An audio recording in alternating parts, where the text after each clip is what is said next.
படைச்சவனை திருப்திப்படுத்தணும்னு ஓடுறவன் இந்த உலகத்தில் வெற்றி அடைஞ்சுக்கிட்டே இருப்பான். படைப்புகளை திருப்திப்படுத்தணும்னு ஓடுறவன் தோத்துக்கிட்டே இருப்பான். நம்ம யாருங்கிறது முடிவெடுக்கிறது நம்முடைய கரத்தில் இருக்கு. இந்த உலகத்தில் 2 பேர் உதாரணம் சொல்லலாம். விமானத்தை ஓட்டக்கூடிய பைலட் அல்லது விமானத்தில் பயணம் செய்யக்கூடிய பேசஞ்சர்.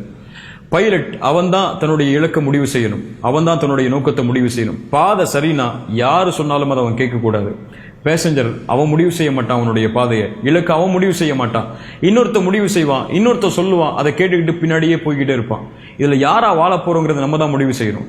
படைச்சவனுடைய திருப்தியை நாடி, படைத்தவனுடைய எதிர்பார்ப்பு, படைத்தவனுடைய அங்கீகாரத்தை நாடி அவனுடைய பாதையில வேகமா பயணிக்க போறோமா, அல்லது மக்களுடைய கருத்துக்களை கேட்டு, மக்களுடைய விமர்சனங்களை கேட்டு அவங்களுடைய திருப்தி அடைகிறதுக்காக அவங்க பின்னாடியே போக போறோமா? ஒன்னும் புரிஞ்சுக்கணும்.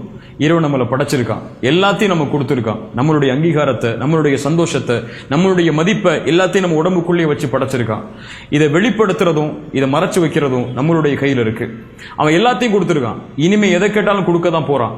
அவன் நம்மளோட இருக்கும் வர ஒன்னே ஒன்று மட்டும் உங்க உள்ளத்துக்குள்ள சொல்லிக் கொள்ளுங்க. இறைவா, நான் பாவத்திலிருந்து விலகிறேன், உன்னை நோக்கி வர்றேன், என்னோட இரு, உன் திருப்தி போது எனக்கு, அதுக்காக வாழ்றேன்.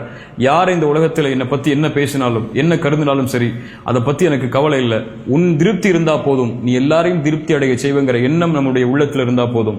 இந்த உலகத்துல நம்மள மாதிரி வெற்றி அடையக்கூடிய மனிதர்கள் யாரும் இல்லை.